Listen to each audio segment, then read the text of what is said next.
और अली भाई साहब, ज़ाहिर है कि एक तरफ ये बड़े बड़े ये चैलेंजेस और दूसरी तरफ अब कुछ चैलेंजेस हुकूमत को यानी अपना हाउस इन ऑर्डर भी करने की ज़रूरत है। बैंक्स एक मामले पर एडीआर के इशू पर अदालत चले गए और वहाँ से एक स्टे ऑर्डर ले आए। प्राइवेट सेक्टर को पहले ही बड़ी मुश्किलात हैं, फिर ये इस तरह की सिचुएशन और उनकी मुश्किलात में इजाफा कर देती है। अभी स्टॉक मार्केट भी डाउन हो गई। एक परसेप्शन भी बना था कि बैंक्स ने चूँकि बहुत ज़्यादा इन्वेस्टमेंट स्टॉक मार्केट में कर दी है, इसलिए प्राइवेट सेक्टर को लैंडिंग नहीं की जा रही है और आज वो स्टॉक मार्केट भी डाउन हो चुकी है। तो ये अब इस वक्त एक बहुत ही मुश्किल सिचुएशन हो चुकी है कि ये बैंक से किस तरह डील करे। इस वक्त गवर्नमेंट इकोनॉमी के मामला अब अदालत जा चुके हैं, वो इशू कैसे आगे लेकर चलें। अब ये वे आउट क्या है इन सारी चीज़ों का?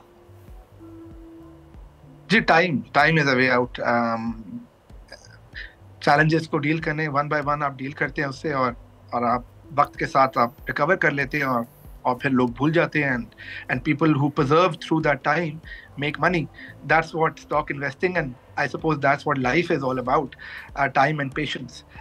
मगर आपने बिल्कुल दुरुस्त कहा कि मल्टीपल फ्रंट पे गवर्नमेंट बैटल कर रही है। इसलिए मैं जब भी आपके शो में भी बात करता हूँ हमेशा गवर्नमेंट को क्रेडिट देता हूँ कि they are dealing in some very very challenging environment. तो हम नॉर्मली उनको क्रेडिट नहीं देते इस बात का, मगर कई फ्रंट पे फाइट करके वो इकोनॉमी को रिकवर करा रही है। सब्सक्राइब करें और बेल दबाएं ताकि कोई खबर रह न जाए।